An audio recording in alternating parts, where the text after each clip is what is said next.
Minha irmã arruinou meu crédito, então eu arruinei toda a vida dela. Minha irmã egoísta sempre foi a queridinha da minha família enquanto crescíamos. Tenho 21 anos e minha irmã tem 18. Depois que ela nasceu, meus pais me deram muito menos atenção e começaram a gastar todo o tempo e dinheiro deles com ela, e simplesmente me ignoravam. Compravam tudo o que ela queria, e se ela quisesse algo que fosse meu, eu não tinha escolha senão dar a ela, não importa o quanto eu chorasse. Mesmo quando eu estava no ensino médio e comecei a comprar minhas próprias coisas, ela entrava no meu quarto e usava minhas coisas, e às vezes quebrava coisas. Mesmo depois de ela quebrar ambos os meus controles do PlayStation no mesmo dia, meus pais não a puniram nem me reembolsaram, mesmo que eu tivesse comprado meu PlayStation com meu próprio dinheiro. Desde que ela era uma criança, sempre fazia birras barulhentas, se jogando no chão, quebrando coisas e gritando o mais alto possível até conseguir o que queria. Meus pais me obrigaram a pagar minha própria conta de telefone e meus próprios materiais escolares e esportivos durante todo o ensino médio, porque gastavam todo o dinheiro extra deles com minha irmã, comprando roupas e eletrônicos para ela. Eles compram um novo iPhone para ela todos os anos, enquanto eu ainda uso o mesmo telefone que tenho há 4 anos. Eu sempre soube que minha irmã era uma pestinha mimada sem futuro, mas não sabia o quão maligna ela era até este mês. Finalmente, consegui economizar dinheiro suficiente para sair da casa dos meus pais e me afastar da minha tóxica irmãzinha. Eu estava farto dela quebrando e roubando minhas coisas, e mal podia esperar para viver por minha conta.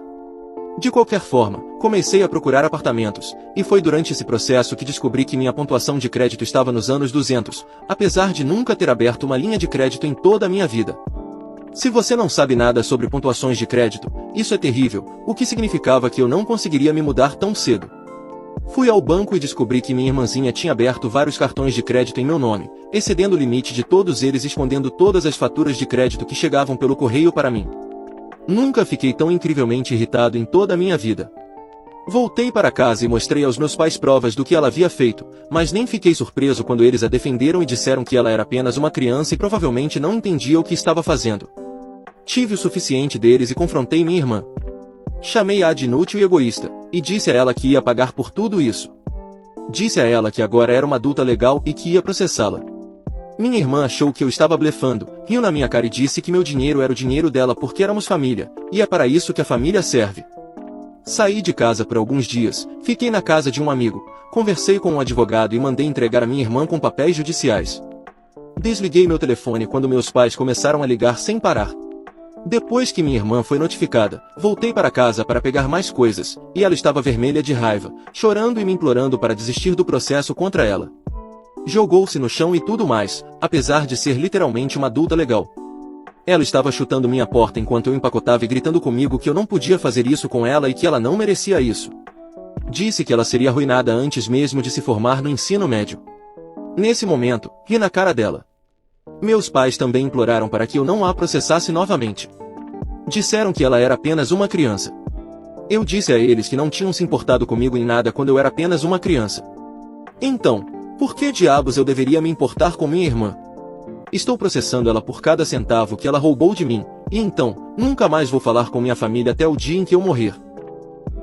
Professores, vocês já mudaram secretamente as respostas dos alunos em uma prova? Comecei o estágio de ensino em uma turma de 4ª série em setembro. Minha professora disse aos alunos que se todos os 12 tirassem 100% nas provas de ortografia, poderíamos ter uma festa de pizza. Até agora isso ainda não aconteceu. Na segunda-feira passada, minha professora disse a eles que está a última semana da Miss Cai conosco. Vamos todos trabalhar muito para finalmente conseguir aquela festa de pizza. As crianças estavam realmente animadas. Durante o tempo livre delas, todas estudavam suas palavras. Eu nunca as vi trabalhar tão duro. O que torna a situação difícil é o bullying entre Gabi e Sam. Sam tem dislexia grave e tem dificuldades com a ortografia. Gabi constantemente provoca Sam por causa disso. Minha professora e a escola levam isso a sério e intervêm. No entanto, Gabi ainda provoca Sam. Depois que minha professora disse, vamos todos trabalhar muito para finalmente conseguir aquela festa de pizza, Gabi gritou de volta, você pode garantir que a Sam estude, já que ela é realmente ruim em ortografia? Abordamos isso com Gabi, embora ela tenha apenas 9 anos. Suas observações passivo-agressivas me irritam. Sam praticou muito para o teste de ortografia. Eu até fiquei depois da escola na quinta-feira para ajudar Sam a estudar. Na sexta-feira de manhã, logo antes do teste, Sam estava chorando porque não queria ser a única aluna a falhar e arruinar a festa de pizza. Eu disse a ela que ela trabalhou muito duro naquela semana e que ela é inteligente. Para o teste de ortografia, nossa professora dirá a palavra de ortografia em voz alta e os alunos a escreverão. 11 dos alunos têm as mesmas palavras. Sam tem um conjunto ligeiramente diferente de palavras, que são um pouco mais fáceis. Minha professora sussurra as palavras de Sam para ela. Quando a professora faz isso, às vezes Gabi ri baixinho. Eu não aguento mais isso. Abordamos isso antes, mas Gabi ainda não muda seu comportamento. Finalmente perdi a paciência. Na sexta-feira passada, Gabi riu baixinho novamente. Não me importo quantas vezes meu irmão tente ter a própria vida. Eu não quero ser seu amigo. Eu não falo ou vejo meu irmão Kevin há 5 anos. Quando eu tinha 22 anos e Kevin tinha 25, descobri que minha namorada de 3 anos estava tendo um caso com Kevin. Terminei com ela e voltei para a casa dos meus pais, mostrando a eles as provas do caso. Depois de um mês ignorando as tentativas de Kevin de se comunicar e sendo frio quando ele vinha pedir desculpas, meus pais me disseram que era hora de perdoá-lo. Eles até organizaram uma intervenção com minha ex-namorada, Kevin, e membros da família estendida para me dar motivos para perdoá-los, especialmente Kevin. Tudo isso só me machucou mais. Eu disse a ele que o que fizeram era imperdoável. Especialmente quando se tratava de Kevin. Porque ele era meu irmão. Eu o admirava. Teria feito qualquer coisa por ele. Éramos muito próximos e ele me traiu da pior maneira. Alguns meses depois disso, tive a chance de me afastar deles e aproveitei. Cortei o contato com Kevin e meus pais. Nos últimos meses, tenho mantido contato com um primo porque minha avó tem tido problemas de saúde e piorou. Então, voltei para visitá-la no hospital. Na saída, infelizmente, encontrei Kevin. Ele queria conversar, mas fingi que não o conhecia, e ele começou a chorar, dizendo que estava arrependido e queria ter um relacionamento.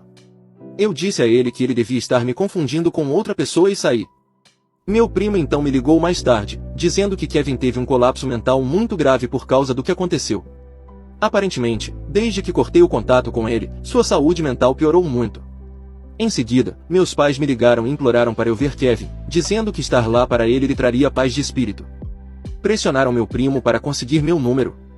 Eu disse a eles que não faria isso. Minha mãe começou a chorar, dizendo que queria sua família de volta, que queria que seus filhos fossem próximos novamente. Eu disse a ela que Kevin, ela e meu pai arruinaram isso, que eu não me importava mais com eles. Meu pai então perguntou se todos nós nos sentássemos, conversássemos e pedíssemos desculpas por todo o sofrimento que causamos uns aos outros, as coisas poderiam ser como eram antes. Eu disse que não queria conversar e que não tinha nada pelo que me desculpar. No dia seguinte, meu pai ligou, e eu podia perceber que ele estava chorando. Ele disse que Kevin tentou engolir um monte de comprimidos. Aparentemente, eles contaram a Kevin o que eu disse, e isso levou ao limite. Meus pais o encontraram a tempo, e agora ele está no hospital. Eles acham que posso melhorar sua saúde mental se apenas tiver um relacionamento com ele novamente. Mas eu não quero um. Não sinto que seja justo colocar sua saúde mental sobre mim. Eu nem sei como eu ajudaria quando toda vez que penso nele, sinto apenas raiva, mágoa e traição. Ele é meu irmão, mas eu simplesmente não quero mais nada com ele. Estou treinando uma equipe de futebol de ensino médio e os jogadores estão sendo super desrespeitosos comigo. Na semana passada, eles passaram dos limites. Decidi, após consultar minha família e amigos, que faria o meu melhor para terminar a temporada e focar nas outras crianças, já que não gosto de desistir e tento terminar o que começo. Infelizmente, não funcionou dessa forma. Decidi não focar nas crianças que me desrespeitaram e continuei com os treinos como de costume. Na semana seguinte, após o incidente, durante o primeiro jogo do ano, um dos jogadores que me xingou estava em campo e fez uma jogada e começou a provocar um outro garoto. Não consegui me segurar e gritei para ele não provocar. Ele continuou a me ignorar e a provocar os jogadores adversários. Fiquei furioso e já havia tido bastante. Ele me desrespeitou descaradamente durante um jogo e não ouviu. Quando ele voltou para o banco, fui até ele e disse que ele não me desrespeitaria e que ele me mostraria respeito. Ele se virou, olhou para mim e disse, é um esporte de contato, mano. Vai se F asterisco. E isso foi demais para mim. Gritei com ele e disse que não sou seu mano ou seu amigo. Sou seu treinador e você não tem absolutamente nenhum respeito por ninguém além de si mesmo. Não volte a falar comigo assim. Pelo resto do jogo, lutei contra as lágrimas. Nem me dei ao trabalho de treinar os outros jogadores, porque não consegui me obrigar a fazer isso. O treinador-chefe veio até mim no intervalo e me perguntou o que estava errado. Expliquei a ele que o garoto me xingou e me desrespeitou novamente e que estava cansado disso. Ele me disse que não era o momento nem o lugar e que discutiríamos isso na segunda-feira. O garoto continuou jogando e eu fiquei mudo. Voltamos de ônibus e eu já tinha decidido. Eu estava acabado. Liguei para o treinador-chefe no dia seguinte e disse que tinha desistido. Ele disse que estava chocado, mas que sair da equipe não era uma boa opção e sentia que outras opções deveriam ser exploradas. Antes de decidir sair, disse a ele que ele deveria ao menos afastar esse jogador e, considerando que eu era o treinador, ele nem deveria ser permitido jogar ou fazer parte da equipe. Este é o mesmo jogador que insultou minha esposa falecida, a propósito. Ele discordou de mim, dizendo que eu era jovem, e que é isso que as crianças fazem. E se eu o afastasse, o que os outros garotos diriam? Como isso pareceria? Ele disse que daria treinamento extra a ele na segunda-feira, mas se recusou a afastá-lo ou removê-lo da equipe. Suas concessões foram ou mudar de posição para eu treinar, ou ligar para os pais das crianças. Mas eu já tinha decidido. Eu estava acabado e disse a ele que o garoto não merecia jogar e que eu me recusava a fazer parte de uma cultura que permite esse tipo de comportamento. Está tudo acabado, certo? Nem perto disso. Alguns dias depois, acordei com várias mensagens de texto de amigos e colegas do distrito. A equipe tem um grupo no Snapchat e o mesmo garoto me procurou no Facebook e tirou um print da minha foto de perfil com a minha esposa falecida e mandou para o grupo dizendo que eu a praia do treinador morta e a fiz gritar meu nome. Isso veio à tona porque um dos jogadores tirou um print do grupo porque sentiu que foi errado da parte dele dizer aquilo e mostrou ao seu irmão mais velho, que mandou para um amigo em comum nosso, que me mandou. Eu estava além da fúria e tive bastante. Claro, a foto é pública e eles podem acessá-la, mas como eles a encontraram, eu não faço ideia. Deixei a equipe e não fiz nada com esse garoto. Porque ele estava fazendo comentários e comentários depreciativos. Liguei para o treinador-chefe e o critiquei. Disse a ele que sua cultura era uma piada e que não estava fazendo nada para me apoiar, um treinador e um colega de trabalho. Disse a ele que iria ao superintendente e que iria fazer uma denúncia de assédio no escritório do xerife. Ele me disse que eu precisava deixar pra lá. Crianças serão crianças e dizem coisas assim. Você não é mais o treinador deles, então por que se importa? Fiz uma reclamação ao superintendente e acabei me encontrando com um diretor da escola e o assistente do diretor atlético. A reunião foi uma piada. Chamaram o garoto e, durante toda a reunião, falaram sobre como isso não se espalhou e que o aluno pediu desculpas a eles e assumiu total responsabilidade e recebeu uma punição, embora tenham se recusado a me dizer qual foi a punição. Também me disseram que estavam com medo de que o jogador fosse desistir. Estavam defendendo esse garoto. Disse a eles que não me importava se ele desistisse, que isso ia além do treinamento, que o nome da minha falecida esposa era importunado. Eles me disseram que entendiam e sentiram que outra situação provavelmente não aconteceria, enquanto a criança parecia arrependida. Deixei as reuniões e imediatamente registrei uma reclamação. O xerife me disse que o incidente foi documentado e que se ocorresse outro problema, esse incidente seria registrado. Mais tarde descobri que a criança foi retirada de um jogo e foi forçada a se desculpar com a equipe por suas ações. Não espero um pedido de desculpas falso, mas acho engraçado como ele pediu desculpas para todos, exceto para mim.